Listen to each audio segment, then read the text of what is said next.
പ്രിയപ്പെട്ട സഹോദരങ്ങളെ, ദൈവത്തിൻ്റെ വചനം അത് സജീവമാണ്, ഊർജ്ജസ്വലമാണ്, ഇരുതല വാളിനേക്കാൾ മൂർച്ചയേറിയതാണ്. സന്ധിബന്ധങ്ങളിലും മജ്ജയിലും മാംസത്തിലും എന്ന് വെച്ചാൽ ഹൃദയത്തിൻ്റെ വിചാരങ്ങളിലും ചേതനയിലും ആത്മാവിലുമൊക്കെ പ്രവർത്തിക്കുവാൻ കരുത്തുള്ളത് ദൈവത്തിൻ്റെ വചനമാണ്. ഇത് കേൾക്കുവാൻ ദൈവാത്മാവ് നമുക്ക് നൽകുന്ന ഈ കൃപയോർത്ത് നമുക്ക് ദൈവത്തിന് നന്ദി പറഞ്ഞുകൊണ്ട് മുന്നോട്ട് പോകാം. സങ്കീർത്തനം 75-ാം അധ്യായം അതിൻ്റെ 1-ാമത്തെ വാക്യം ഇങ്ങനെയാണ് പറയുക: ദൈവമേ, ഞങ്ങൾ അങ്ങേക്ക് നന്ദി പറയുന്നു, ഞങ്ങൾ അങ്ങേക്ക് കൃതജ്ഞത അർപ്പിക്കുന്നു. ഞങ്ങൾ അങ്ങയുടെ നാമം വിളിച്ചപേക്ഷിക്കുകയും അങ്ങയുടെ അത്ഭുത പ്രവൃത്തികളെ പ്രകീർത്തിക്കുകയും ചെയ്യുന്നു. സങ്കീർത്തകനായ ആസാഫ് 75-ാമത്തെ സങ്കീർത്തനത്തിൻ്റെ 1-ാമത്തെ വാക്യത്തിൽ പറഞ്ഞു വെക്കുകയാണ്, ദൈവത്തിന് കൃതജ്ഞത അർപ്പിക്കുകയും അവിടുത്തെ അത്ഭുത പ്രവൃത്തികൾ പ്രകീർത്തിക്കുകയും ചെയ്യുന്നുവെന്ന്. പ്രിയപ്പെട്ട ദൈവത്തിൻ്റെ ജനമേ, നമ്മുടെ ജീവിതത്തിൽ ദൈവം ചെയ്ത നന്മകൾ, ദൈവം ചെയ്ത അനുഗ്രഹങ്ങൾ, ദൈവം നമ്മുടെ കൺമുമ്പിൽ പ്രവർത്തിച്ച അത്ഭുത പ്രവൃത്തികൾ നമ്മൾ അത് മറ്റുള്ളവരുടെ മുമ്പിൽ അത് ഏറ്റുപറയാൻ ബാധ്യസ്ഥരാണ് എന്ന് പരിശുദ്ധാത്മാവ് നമ്മളെ ഓർമ്മിപ്പിക്കുകയാണ്. വിശുദ്ധ മർക്കോസ് എഴുതിയ സുവിശേഷം 5-ാം അധ്യായം അതിൻ്റെ 19ഉം 20ഉം വാക്യങ്ങളിലൂടെ നമ്മൾ കടന്നു പോകുമ്പോൾ ഒരു പിശാച് ബാധിതനായിരുന്ന വ്യക്തി, കല്ലറകളിൽ താമസിച്ചിരുന്ന, സ്വയം മുറിവ് തൻ്റെ ശരീരത്തിൽ വരുത്തുമായിരുന്ന, ചങ്ങലകളെ പൊട്ടിച്ചു കളയുന്ന ബലമുണ്ടായിരുന്ന ഒരു വ്യക്തി യേശുക്രിസ്തു എന്ന സത്യത്തെ കൂട്ടിമുട്ടി സൗഖ്യം പ്രാപിച്ചതിന് ശേഷം യേശുവിനോട് ചോദിക്കുകയാണ്, ഞാനും അങ്ങയുടെ കൂടെ പോന്നോട്ടെ എന്ന് ചോദിക്കുന്ന ഒരു ചോദ്യം. ഇതിന് യേശുക്രിസ്തു കൊടുത്ത മറുപടിയാണ് ഇന്ന് നമ്മൾ ചിന്തിക്കുന്ന വിഷയമെന്ന് പറയുക. ബൈബിൾ ഇങ്ങനെ പറയുന്നു, മർക്കോസിൻ്റെ സുവിശേഷം 5, 19, 20 വാക്യങ്ങൾ. യേശു പറയുകയാണ്, നീ വീട്ടിൽ നിൻ്റെ സ്വന്തക്കാരുടെ അടുത്തേക്ക് പോവുക, കർത്താവ് നിനക്ക് വേണ്ടി എന്തെല്ലാം പ്രവർത്തിച്ചുവെന്നും അവരെ അറിയിക്കുക.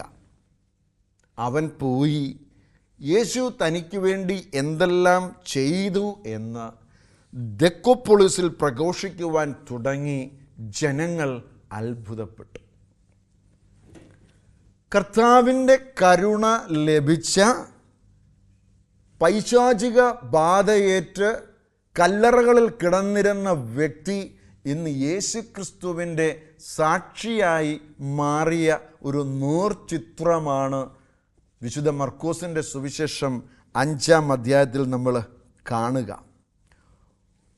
ഒരു വ്യക്തിയുടെ ജീവിതത്തിൽ അവൻ കടന്നുപോയിരുന്ന നാശകരമായ സാഹചര്യത്തിൽ നിന്ന് രക്ഷയുടെ ആരംഭത്തിലേക്ക് ഒരു വ്യക്തി കടന്നു വരുന്നത് ദൈവത്തിൻ്റെ കരുണയുടെ ബാക്കി പത്രമായിട്ടാണ്. എന്ന് വെച്ചാൽ ദൈവത്തിൻ്റെ കരുണയിൽ നിന്നുമാണ്. നമ്മൾ മർക്കോസിൻ്റെ സുവിശേഷം 5-ാമത്തെ അധ്യായം പഠിക്കുമ്പോൾ അവിടെ പിശാച് ബാധിച്ച വ്യക്തിയെ സൗഖ്യപ്പെടുത്തുന്നത് വിശദീകരിക്കുകയാണ്. എന്താ പറയുന്നത്? ഗരസേനരുടെ നാട്ടിൽ പൈശാചിക ബന്ധനത്തിൽ പൂർണ്ണമായും ബന്ധിതനായിരുന്ന ഒരു വ്യക്തി. ആ വ്യക്തിയെക്കുറിച്ച് നമ്മൾ നോക്കിയാൽ സമൂഹത്തിൽ നിന്നും പുറത്താക്കപ്പെട്ടവൻ, ശവകുടീരങ്ങളിൽ, കല്ലറകളിൽ താമസിച്ചിരുന്നവൻ, ചങ്ങലകളാൽ ബന്ധിച്ചിരുന്നവൻ, സ്വയം പീഡിപ്പിച്ചുകൊണ്ടിരുന്ന വ്യക്തി. ഇത് മർക്കോസിൻ്റെ സുവിശേഷം 5-ാം അധ്യായം 3 തൊട്ട് 5 വരെയുള്ള വാക്യങ്ങളിൽ ഈ സംഭവം വിവരിക്കുന്നത് നമുക്ക് കാണുവാൻ പറ്റും. ഇവിടെ നമ്മൾ മനസ്സിലാക്കുന്ന സത്യമെന്ന് പറയുന്നത് രക്ഷ മനുഷ്യൻ്റെ യോഗ്യതയിൽ നിന്നല്ല, അവൻ്റെ വിദ്യാഭ്യാസമോ അവൻ്റെ ജോലിയോ സമൂഹത്തിലുള്ള അവൻ്റെ മാന്യതയോ അവൻ്റെ പണമോ ഇതൊന്നും എന്താ പറയുക ഒരു മാനദണ്ഡമല്ല. രക്ഷയുടെ മാനദണ്ഡം എന്ന് പറയുന്നത് മനുഷ്യൻ്റെ ഒരു യോഗ്യതയിൽ നിന്നുമല്ല, അത് ദൈവത്തിൻ്റെ കരുണയിൽ നിന്ന് മാത്രമാണ്. എൻ്റെ പ്രിയപ്പെട്ട സഹോദരങ്ങളെ, ഈ ദൈവത്തിൻ്റെ കരുണ ലഭിച്ച വ്യക്തി യേശുക്രിസ്തുവിനോട് കൂടെ പോരുവാൻ അനുവാദം ചോദിക്കുമ്പോൾ കർത്താവ് നിനക്ക് ചെയ്തു തന്നത് മറ്റുള്ളവരോട് ആദ്യമേ പറഞ്ഞത് എന്താണ്? നിൻ്റെ ഭവനത്തിലേക്ക്, നിൻ്റെ വീട്ടിലേക്ക് പോയി നിൻ്റെ സ്വന്തക്കാരോട് കർത്താവ് നിനക്ക് വേണ്ടി ചെയ്തത് എന്ത് എന്ന് പറയുക. ഹല്ലേലൂയ. എഫേസ്യ ലേഖനം ഒന്ന് പഠിക്കുകയാണെങ്കിൽ 2-ാമത്തെ അധ്യായം അതിൻ്റെ 4-5 വാക്യങ്ങൾ നമ്മൾ നോക്കിയാൽ സെൻറ്റ് പോൾ നമ്മളോട് പറയുന്ന ഒരു കാര്യമുണ്ട്. അത് വളരെ കൃത്യമാണ്. നമ്മൾ പാപം വഴി മരിച്ചവരായിരുന്നിട്ടും കരുണാസമ്പന്നനായ ദൈവം നമ്മോട് കരുണ കാണിച്ചു. മഹത്തായ സ്നേഹത്താൽ, അതായത് യേശുക്രിസ്തുവിനോടുകൂടി നമ്മെ ജീവിപ്പിക്കുകയാണ് ചെയ്തത്. കാരണം നമ്മൾ പാപത്തിൽ മരിച്ചിരുന്നവരാണ്. കൃപയാൽ നമ്മൾ രക്ഷിക്കപ്പെട്ടു, നമ്മൾ രക്ഷ പ്രാപിച്ചു എന്ന് ബൈബിള് വ്യക്തമാക്കുന്നു. അപ്പോൾ മനുഷ്യൻ്റെ ഒരു അവസ്ഥയെന്ന് പറയുക പാപാവസ്ഥയിൽ എന്താ പറയുക മരിച്ചവരായിരുന്നു. എന്നാൽ ദൈവം തൻ്റെ ഏകജാതനായ യേശുക്രിസ്തുവിലൂടെ നമ്മളോട് കരുണ കാണിച്ച് നമുക്ക് ജീവനേകുകയും നമ്മളെ ജീവിപ്പിക്കുകയും ചെയ്യുകയാണ്. ഇവിടെ പൈശാചിക ബാധയാൽ ബന്ധിക്കപ്പെട്ടിരിക്കുന്ന വ്യക്തി യേശുക്രിസ്തുവിനാൽ സൗഖ്യം പ്രാപിച്ച് ആ വ്യക്തി എന്താ പറയുന്നത് യേശുക്രിസ്തുവിൻ്റെ ഒപ്പം പോകുവാൻ അനുവാദം ചോദിക്കുന്നത് മർക്കോസിൻ്റെ സുവിശേഷം 5-ാം അധ്യായം 18-ാമത്തെ വാക്യത്തിൽ നമുക്ക് കാണുവാൻ പറ്റും. എന്നാൽ യേശുക്രിസ്തു അത് അനുവദിച്ചില്ല, മറിച്ച് അവൻ്റെ സ്വന്തക്കാരുടെ അടുത്തേക്ക് പോകുവാൻ പറയുകയാണ്. ഇവിടെ ഒരു വലിയ ആത്മീയ സത്യം ഒളിഞ്ഞ് കിടക്കുകയാണ്. രക്ഷയെന്ന് പറയുക അത് വ്യക്തിപരമായ ഒരു അനുഭവമല്ല, അതിൻ്റെ പിന്നിൽ ഒരു മിഷനുണ്ട്. എന്ന് വെച്ചാൽ ഇത്രയും കാലം ഈ കല്ലറകളിൽ അല്ലെങ്കിൽ ശവകുടീരങ്ങളിൽ കഴിഞ്ഞിരുന്ന സമൂഹത്തിൽ നിന്ന് മാറ്റപ്പെട്ടിരുന്ന ഒരു വ്യക്തി യേശുക്രിസ്തുവിലൂടെ രക്ഷ പ്രാപിച്ചു കഴിയുമ്പം ആ വ്യക്തിക്ക് ദൈവം ഒരു വലിയ മിഷൻ കൊടുക്കുകയാണ്. എന്താണ് ആ മിഷൻ? മർക്കോസിൻ്റെ സുവിശേഷം അവസാനം 16-ാം അധ്യായം 15-ാമത്തെ വാക്യത്തിൽ പറയുന്ന ഒരു കാര്യമാണ്. നിങ്ങൾ ലോകമെങ്ങും പോയി സകല സൃഷ്ടിയോടും സുവിശേഷം പ്രസംഗിക്കുവിൻ. എന്ന് വെച്ചാൽ ഈ രക്ഷയുടെ അനുഭവം ലഭിച്ച ഒരു വ്യക്തി, യേശുക്രിസ്തുവിൽ നിന്നും കരുണ ലഭിച്ച വ്യക്തി ക്രിസ്തുവിനെ ആരാധിക്കുന്നതിനോടൊപ്പം അതിൽ ഒതുങ്ങാതെ ക്രിസ്തുവിൻ്റെ സാക്ഷിയാകണം. അത് ലോകത്തിൻ്റെ അതിർത്തികൾ വരെയും ഈ സത്യ സുവിശേഷം എത്തിക്കണം. സകല സൃഷ്ടികളോടും ഈ സുവിശേഷം പറയണമെന്നുള്ള ഒരു മിഷനാണ് നൽകുക. അതിൻ്റെ ആദ്യത്തെ പടി എന്ന് പറയുന്നത് നിൻ്റെ വീട്ടിലേക്ക് പോവുക. എന്ന് വെച്ചാൽ ദൈവത്തിൻ്റെ പദ്ധതിയുടെ തുടക്കമെന്ന് പറയുക അത് എന്താ പറയുന്നത് സുവിശേഷം ആരംഭിക്കുന്നത് സ്വന്തം ഭവനത്തിൽ നിന്നായിരിക്കണം. പ്രിയപ്പെട്ട സഹോദരങ്ങളെ, അപ്പസ്തോല പ്രവർത്തികൾ 1:8 പരിശുദ്ധാത്മാവ് വന്നു കഴിയുമ്പോൾ നിങ്ങൾ ശക്തി പ്രാപിക്കുമെന്നും ജെറുസലേമിലും യൂദയായിലും സമറിയായിലും ലോകത്തിൻ്റെ അതിർത്തികൾ വരെയും നിങ്ങൾ എൻ്റെ സാക്ഷികളായിരിക്കും എന്ന് പറയുന്ന ആ ഒരു അനുഗ്രഹത്തിൻ്റെ ആ ഒരു ദൈവത്തിൻ്റെ ക്രമമൊന്ന് പഠിക്കുകയാണെങ്കിൽ, ഒന്ന് ജെറുസലേമിലെന്ന് പറയുമ്പോൾ ജെറുസലേം ദൈവത്തിൻ്റെ ഭവനമാണ്, അത് നമ്മളുടെ ഭവനമാണ്. ഹല്ലേലൂയ. ജെറുസലേം നമ്മുടെ കുടുംബം, അങ്ങനെ കാണണം. രണ്ടാമത് യൂദയ ആണെങ്കിൽ അത് സമൂഹമാണ്, നമ്മുടെ അടുത്ത ഭവനങ്ങളാണ്. ഹല്ലേലൂയ. മൂന്നാമതായി സമറിയ ആണെങ്കിൽ അത് വിജാതീയരാണ്. അതുകൊണ്ട് ജെറുസലേമിലും യൂദയായിലും സമറിയായിലും ലോകത്തിൻ്റെ അതിർത്തികൾ വരെയും നിങ്ങൾ എൻ്റെ സാക്ഷികളായിരിക്കണമെന്ന് പറയുമ്പോൾ ഈ പിശാച് ബാധിതനായിരുന്ന വ്യക്തിയോട് യേശു പറയുകയാണ്, നീ ആദ്യം നിൻ്റെ മിഷൻ നിൻ്റെ വീട്ടിൽ നിന്ന് തുടങ്ങണം. നിൻ്റെ വീട്ടിൽ തുടങ്ങി അതിനുശേഷം സമൂഹത്തിലേക്ക് ഇറങ്ങി, പിന്നെ വിജാതീയരിലേക്ക് ഇറങ്ങി, പിന്നെ അത് ലോകത്തിൻ്റെ അതിർത്തികൾ വരെ എത്തിക്കണമെന്നുള്ളതാണ്. ഈ പിശാച് ബാധിതനായ വ്യക്തി യഹൂദനായിരുന്നില്ല. ആ വ്യക്തി പോയി വിജാതീയരുടെ പ്രദേശമായ ദെക്കോപ്പൊളോസിൽ വചനം പ്രഘോഷിച്ചപ്പോൾ അത് വിജാതീയരുടെ ഇടയിലുള്ള ഒരു മിഷൻ്റെ മുൻകൂട്ടിയുള്ള പ്രഖ്യാപനമായിരുന്നു. പ്രിയപ്പെട്ട ദൈവത്തിൻ്റെ ജനമേ, യേശു എന്തു പറയണമെന്നാണ് ഈ വ്യക്തിയോട് പറഞ്ഞത്? അത് ഇത്രയും ഉള്ളൂ. കർത്താവ് നിനക്ക് വേണ്ടി എന്തെല്ലാം പ്രവർത്തിച്ചുവെന്നും എങ്ങനെ നിന്നോട് കരുണ കാണിച്ചുവെന്നും ആരോട് പറയണം? കുടുംബത്തിൽ, നിൻ്റെ വീട്ടിൽ പോയി നിൻ്റെ സ്വന്തക്കാരോട് പറയണം. ഹല്ലേലൂയ. അപ്പം ആ സാക്ഷ്യമേൽക്കുന്ന ഒരു സാധ്യതയെന്ന് പറയുക വ്യക്തിപരമായ അനുഭവം പറയണം. ഒരുപക്ഷെ അവന് സുബോധമില്ലാതിരുന്ന സമയത്ത് അവൻ എങ്ങനെയാണ് ജീവിച്ചിരുന്നതെന്ന് ഒരുപക്ഷെ ഓർമ്മയില്ലായിരിക്കാം. പക്ഷേ ഓർമ്മ വന്നതിന് ശേഷം, സുബോധമായതിന് ശേഷം കിടന്നുപോയ വഴികൾ ആരെങ്കിലുമൊക്കെ പറഞ്ഞു കൊടുത്തിട്ടുണ്ടെങ്കിൽ അവനറിയാം അവൻ കിടന്നിരുന്നത് ഒരു പൈശാചിക ബന്ധനത്തിലായിരുന്നു. പ്രിയപ്പെട്ട ദൈവത്തിൻ്റെ ജനമേ, ആ സാഹചര്യത്തിലാണ് ദൈവത്തിൻ്റെ കരുണ അവൻ്റെ ജീവിതത്തെ മാറ്റിമറിച്ചത്. അപ്പോൾ ദൈവം ചെയ്ത മഹത്തായ പ്രവൃത്തികൾ തൻ്റെ കുടുംബത്തിൽ പറയണം.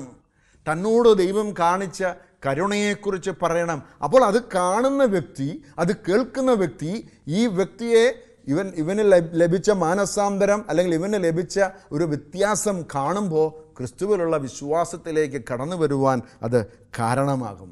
അതാണ് സങ്കീർത്തനം 66:16 സങ്കീർത്തകൻ പറയുകയാണ്, ദൈവഭക്തരെ വന്ന് കേൾക്കുവിൻ, അവിടുന്ന് എനിക്ക് വേണ്ടി ചെയ്തതെല്ലാം ഞാൻ വിവരിക്കാം.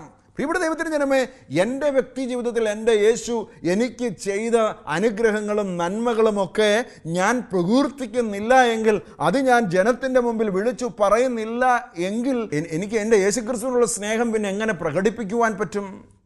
മരണത്തിൻ്റെ നിഴൽ വീണ താഴ്വരയിൽ നിന്നും കൈപിടിച്ചുയർത്തിയ നസ്രായനായ യേശുക്രിസ്തുവിനെക്കുറിച്ചല്ലാതെ മറ്റാരെക്കുറിച്ച് പറയാൻ നമ്മുടെ നാവ് പൊങ്ങും?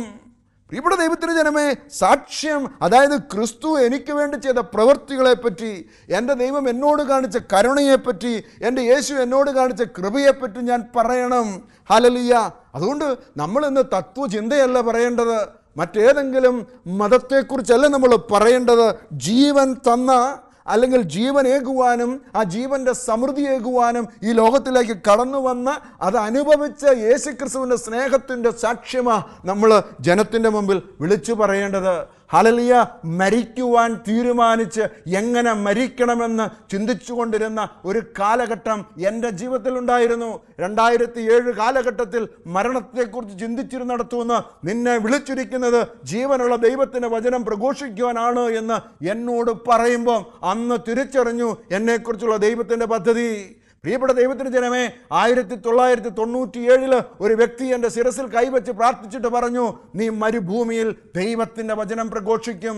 അന്ന് അതിനെ ഞാൻ ചിരിച്ചു തള്ളി. അന്ന് അതിനെക്കുറിച്ച് ചിന്തിച്ചപ്പോൾ എനിക്കതൊരു നാണക്കേടായി തോന്നി. എന്നാൽ 10 വർഷങ്ങൾക്ക് ശേഷം 2007 മറ്റൊരാൾ എന്നോട് വിളിച്ചു പറഞ്ഞു, നിന്നെ വിളിച്ചിരിക്കുന്നത് ഇവിടെ ജോലി ചെയ്യാനല്ല, നിന്നെ വിളിച്ചിരിക്കുന്നത് ദൈവത്തിൻ്റെ വചനം പ്രഘോഷിക്കാനാണ് എന്ന് മറ്റൊരാൾ എന്നോട് പറഞ്ഞപ്പോൾ അന്ന് ഞാൻ തിരിച്ചറിഞ്ഞു എൻ്റെ മിഷൻ എന്തെന്ന് ഞാൻ തിരിച്ചറിഞ്ഞു. പ്രിയപ്പെട്ട ദൈവത്തിൻ്റെ ജനമേ, 3 വർഷത്തിന് ശേഷം എൻ്റെ ജോലി ഉപേക്ഷിച്ച് മുഴുവൻ സമയവും സുവിശേഷവുമായി ഇറങ്ങിത്തിരിക്കുവാൻ കാരണം എൻ്റെ യേശു സത്യമായതുകൊണ്ടും എൻ്റെ യേശു എൻ്റെ ജീവിതത്തിൽ എന്നെ മരണത്തിൽ നിന്നും ജീവനിലേക്ക് രക്ഷിച്ച് ഇന്ന് ജീവനുള്ള സുവിശേഷം പറയുവാൻ അനുവദിച്ചതുകൊണ്ടും എൻ്റെ ദൈവത്തെക്കുറിച്ച്, എൻ്റെ യേശുക്രിസ്തുവിനെ കുറിച്ച് പറയുന്നതിൽ എനിക്ക് ലജ്ജയില്ല. ഹല്ലേലൂയ. എൻ്റെ കുഞ്ഞിനെ എൻ്റെ ദൈവം സൗഖ്യപ്പെടുത്തിയത് അത് പറയുവാൻ എനിക്ക് മടിയില്ല. പ്രിയപ്പെട്ട ദൈവത്തിൻ്റെ ജനമേ, ഇന്ന് തത്വചിന്തയോ അല്ലെങ്കിൽ മറ്റു സാഹചര്യങ്ങളോ അല്ല നമ്മൾ വിളിച്ചു പറയേണ്ടത്. നമ്മൾ വിളിച്ചു പറയേണ്ടത് യേശു സത്യമാണെന്നും യേശു നിത്യജീവൻ്റെ ഉറവിടമാണെന്നും നമ്മൾ വിളിച്ചു പറയണം. എൻ്റെ യേശു എനിക്ക് ചെയ്ത അനുഗ്രഹങ്ങളെക്കുറിച്ച് ഞാൻ പറയുവാൻ ബാധ്യസ്ഥനായിരിക്കുന്നത് പോലെ ദെക്കോപ്പൊളോസിൽ വിജാതിയരുടെ നടുവിൽ ആ പിശാച് ബാധിതനായവൻ സൗഖ്യം പ്രാപിച്ചതിന് ശേഷം ശബ്ദമുയർത്തി വിളിച്ചു പറഞ്ഞു, യേശു ക്രിസ്തു അല്ലാതെ മറ്റൊരു സത്യ ദൈവം ഇല്ല എന്ന്. പ്രിയപ്പെട്ടവരെ, മർക്കോസിൻ്റെ സുവിശേഷം 5:20 അവൻ യേശു തനിക്ക് ചെയ്ത കാര്യം എന്തെല്ലാം ചെയ്തുവെന്ന് ദെക്കോപ്പൊളോസിൽ പ്രഘോഷിച്ചപ്പോൾ ജനം അത്ഭുതപ്പെട്ടുവെങ്കിൽ അത്ര വലിയ അനുഗ്രഹമാണ് ആ വ്യക്തിയുടെ ജീവിതത്തിൽ യേശു ക്രിസ്തു ചെയ്തത്. വിജാതീയരുടെ കേന്ദ്രമായിരുന്ന ആ നഗരത്തിൽ ദൈവത്തിൻ്റെ വചനം മുഴങ്ങിക്കേൾക്കുവാൻ കാരണമായത് ആ പിശാച് ബാധിതനായ വ്യക്തി സൗഖ്യം പ്രാപിച്ചത് കൊണ്ടാണ്. ഇന്ന് എത്രയോ പേര് അന്ധകാരത്തിലാണ്, ഇന്ന് എത്രയോ പേര് ഡിപ്രഷനില്ല, എത്രയോ പേര് ആത്മഹത്യാ ചിന്തയില്ല, എത്രയോ പേര് വേദനയില്ല. സത്യമായും യേശു ക്രിസ്തുവിനെ ഒന്ന് തിരിച്ചറിയാൻ ഇവർക്ക് സാധിച്ചിരുന്നെങ്കിലോ, അവരുടെ നടുവിൽ പോയി ദൈവം എനിക്ക് ചെയ്ത അനുഗ്രഹത്തെക്കുറിച്ചൊന്ന് പറയാൻ നമുക്ക് പറ്റിയിരുന്നെങ്കിലോ. പ്രിയപ്പെട്ട ദൈവത്തിന് ജനമേ, ഓർത്തുകൊള്ളുക, യേശു ക്രിസ്തുവിൻ്റെ കുരിശു മരണത്തിന് മുൻപ് തന്നെ വിജാതീയരുടെ പട്ടണമായ ഡെക്കോപ്പൊളോസിൽ എന്താ പറയുന്നത്? യേശു ക്രിസ്തു തൻ്റെ പദ്ധതി ആ പിശാച് ബാധിതനായ വ്യക്തിയിലൂടെ തൻ്റെ മിഷൻ ആരംഭിക്കുകയാണ്. യേശു ക്രിസ്തു തൻ്റെ മിഷൻ ആരംഭിക്കുന്നത് വിശുദ്ധ മർക്കോസിൻ്റെ സുവിശേഷം 1-ാം അധ്യായം 15-ാമത്തെ വാക്യത്തിൽ സമയം പൂർത്തിയായി, ദൈവരാജ്യം സമീപിച്ചിരിക്കുന്നു, അനുതപിച്ച് സുവിശേഷത്തിൽ വിശ്വസിക്കുവിനെന്ന് പറഞ്ഞുകൊണ്ട് യേശുക്രിസ്തു തുടങ്ങിയത് ഇന്ന് നമ്മളും വിളിച്ചു പറയണം. ചിലരൊക്കെ പറയും 2000 വർഷമായില്ലേ സമയം പൂർത്തിയായി എന്ന് പറയാൻ തുടങ്ങിയിട്ട്, 2000 വർഷമായില്ലേ യേശുക്രിസ്തു തിരികെ വരുമെന്ന് പറയാൻ തുടങ്ങിയിട്ട്. ഇങ്ങനെയൊക്കെ ചോദിക്കുന്ന ജനം നമ്മുടെ നടുവിലുണ്ട്. പ്രിയപ്പെട്ട ദൈവത്തിന് ജനമേ, അവരോടും യേശുക്രിസ്തു കരുണ കാണിക്കുവാൻ നമുക്ക് പ്രാർത്ഥിക്കാം. ഹല്ലേലൂയ. കാരണം എന്തെന്നറിയാമോ? ദൈവരാജ്യം സമീപിച്ചിരിക്കുന്നുവെന്ന് പറയുവാൻ നമ്മളെ കൊണ്ട് മാത്രമേ സാധിക്കത്തുള്ളൂ. കാരണം കല്ലറകളിൽ പാർത്തിരുന്നവൻ ഇന്നിത് പ്രഘോഷിക്കുവാൻ കാരണമായത് യേശു എന്ന സത്യത്തെ കൂട്ടിമുട്ടിയത് കൊണ്ടാണ്. അവൻ തൻ്റെ മിഷൻ ആരംഭിക്കുമ്പോൾ വിജാതീയരുടെ നടുവിൽ സുവിശേഷം എത്തിക്കുവാൻ ദൈവത്തിൻ്റെ പരിശുദ്ധാത്മാവ് തുടക്കം കുറിച്ചത് കൊണ്ടാണ്. ഹല്ലേലൂയ. അതുകൊണ്ട് റോമാലേഖനം 1:16 ആദ്യം യഹൂദനും പിന്നെ ഗ്രീക്കുകാർക്കും എന്ന് ബൈബിൾ പറയുമ്പോൾ വിശ്വസിക്കുന്ന ഏവനും അത് രക്ഷയിലേക്ക് വിളിക്കുന്ന ദൈവത്തിൻ്റെ ശക്തിയാണെന്നുള്ള തിരിച്ചറിവ് നമുക്കുണ്ടാകണം. ഹല്ലേലൂയ. ഈ മനുഷ്യൻ, ഈ പൈശാചിക ബാധയിലൂടെ കടന്നുപോയ വ്യക്തി ഒരിക്കൽ പിശാചിൻ്റെ വക്താവായിരുന്നു, ഇപ്പോഴോ സുവിശേഷത്തിൻ്റെ വക്താവാക്കി ദൈവം മാറ്റി. ഇതാണ് രക്ഷ, ഇതാണ് രക്ഷയുടെ ശക്തിയെന്ന് പറയുക. ഇനിയത്തെ ചോദ്യം നമ്മളോടാ. കർത്താവിൻ്റെ കരുണ അനുഭവിച്ചിട്ടുണ്ടോ? കർത്താവിൻ്റെ കൃപ നമ്മുടെ ജീവിതത്തിൽ ഏതെങ്കിലുമൊക്കെ മേഖലകളിൽ ലഭിച്ചിട്ടുണ്ടോ? അനുഭവിച്ചിട്ടുണ്ടെങ്കിൽ ക്രിസ്തുവിൻ്റെ സാക്ഷിയാകുവാനുള്ള ഉത്തരവാദിത്വം നമുക്കുണ്ട്. ഈ ചോദ്യത്തിന് ഉത്തരം കൊടുക്കാൻ നമ്മൾ ബാധ്യസ്ഥരാണ്. അതുകൊണ്ടാണ് പത്രോസിൻ്റെ ലേഖനം 1 പത്രോസ് 1-ാം അധ്യായം 2:9 പത്രോസ്ലീഹ പറഞ്ഞു വെച്ചു, നിങ്ങൾ സാധാ ജനമല്ല, നിങ്ങൾ തെരഞ്ഞെടുക്കപ്പെട്ട വംശവും രാജകീയ പുരോഹിത വർഗവും ഗണവും വിശുദ്ധ ജനവുമാണ്, ദൈവത്തിൻ്റെ സ്വന്തം ജനമ. അതിനാൽ അന്ധകാരത്തിൽ നിന്ന് തൻ്റെ അത്ഭുതകരമായ പ്രകാശത്തിലേക്ക് നിങ്ങളെ വിളിച്ചവൻ്റെ നന്മകൾ പ്രകീർത്തിക്കണം. ഒരിക്കൽ നിങ്ങൾ അന്ധകാരത്തിലായിരുന്നു, പക്ഷേ ഇന്ന് നിങ്ങൾ പ്രകാശത്തിലാണ്. പക്ഷേ ഈ അന്ധകാരത്തിൽ നിന്നും പ്രകാശത്തിലേക്ക് നിങ്ങളെ വിളിച്ചവൻ്റെ നന്മകൾ പ്രകീർത്തിക്കുവാൻ നിങ്ങൾ ബാധ്യസ്ഥരാണെന്ന് മറന്നു പോകരുത്. അതുകൊണ്ടാണ് ദൈവത്തിൻ്റെ പരിശുദ്ധാത്മാവ് പത്രോസ്ലീഹായിലൂടെ പറയുന്നത്, നിങ്ങൾ സാധാ ജനമല്ല, നിങ്ങൾ ദൈവത്തിൻ്റെ സ്വന്തം ജനമാണ്. പ്രിയപ്പെട്ട ദൈവത്തിനുമേ, നിങ്ങൾ തിരഞ്ഞെടുക്കപ്പെട്ട ഗണമാണ്, നിങ്ങൾ രാജകീയ പുരോഹിത വർഗമാണ്. ഇത് തിരിച്ചറിയാൻ നമ്മുടെ കണ്ണുകളെ അന്ധമാക്കിയ, നമ്മുടെ മനസ്സിനെ അന്ധമാക്കിയ സാത്താൻ അനുവദിക്കത്തില്ല. അതുകൊണ്ട് ഈ രക്ഷ ബന്ധനത്തിൽ നിന്ന് ലഭിച്ച മോചനത്തിൻ്റെ ഒരു റിസൾട്ടാണ്. രക്ഷയെന്ന് പറയുക യേശുക്രിസ്തുവിൻ്റെ കരുണയിൽ നിന്ന് ലഭിച്ച അനുഭവമാണ്. രക്ഷയെന്ന് പറയുക ദൈവിക പദ്ധതി പ്രഘോഷിക്കുവാനുള്ള ഒരു മിഷൻ, അതിനുള്ള അയക്കപ്പെടലിൻ്റെ തുടക്കമാണ്. അതുകൊണ്ട് പ്രിയപ്പെട്ട ദൈവത്തിന് ജനമേ, ഇന്ന് നമ്മൾ കല്ലറകളിൽ പാർക്കണമെന്നില്ല, ശവകുടീരങ്ങളിൽ കിടക്കണമെന്നില്ല, ഏതെങ്കിലുമൊക്കെ തരത്തിൽ പൈശാചികമായ ബന്ധനത്തിലൂടെയാണ് നമ്മൾ കടന്നു പോവുക. അതുകൊണ്ട് ആ വിടുതൽ നമുക്കിന്ന് ലഭ്യമാകണമെങ്കിൽ യേശുക്രിസ്തുവിൻ്റെ അരികിലേക്ക് നമ്മൾ കടന്നു ചെല്ലണം. ഈ കഴിഞ്ഞ ദിവസം 10 വയസ്സുള്ള കുഞ്ഞ് മൊബൈൽ കിട്ടാത്തതിൻ്റെ പേരിൽ ആത്മഹത്യ ചെയ്യുന്നു. അതിന് 2 ദിവസം മുമ്പ് 18 വയസ്സ് പ്രായമായ ഒരു പൈതൽ മൊബൈൽ കിട്ടാത്തത് കൊണ്ട് ആത്മഹത്യ ചെയ്യുന്നു.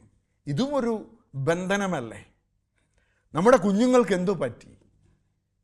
നമ്മുടെ മാതാപിതാക്കൾക്ക് എന്തു പറ്റി? കുഞ്ഞുങ്ങളുടെ ജീവിതത്തിൽ അവർ കടന്നു പോകുന്ന അടിമത്വം ഏതെന്ന് തിരിച്ചറിയാനാവാത്ത വിധം നമ്മുടെ കണ്ണുകളും സാത്താൻ അടച്ചു വെച്ചോ?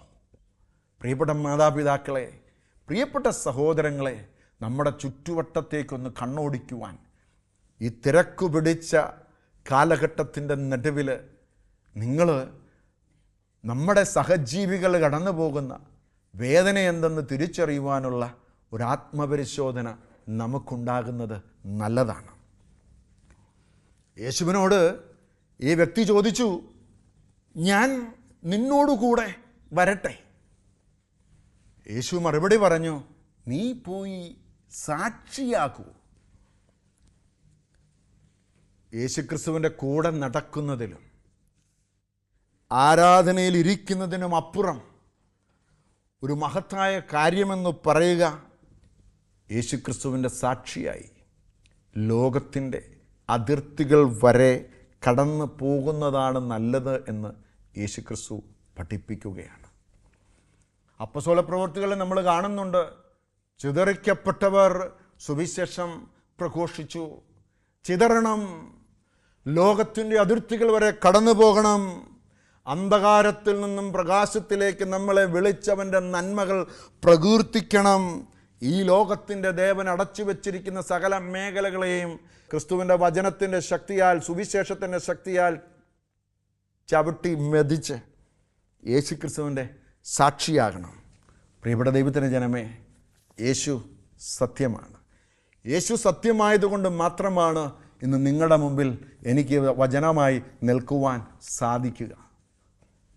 10-15 വർഷങ്ങൾക്ക് മുമ്പ് മരണത്തെ ആഗ്രഹിച്ചൊരു നിമിഷത്തിൽ നിന്ന് എന്നെ കൈപിടിച്ചത് നസ്രായനായ യേശുക്രിസ്തു.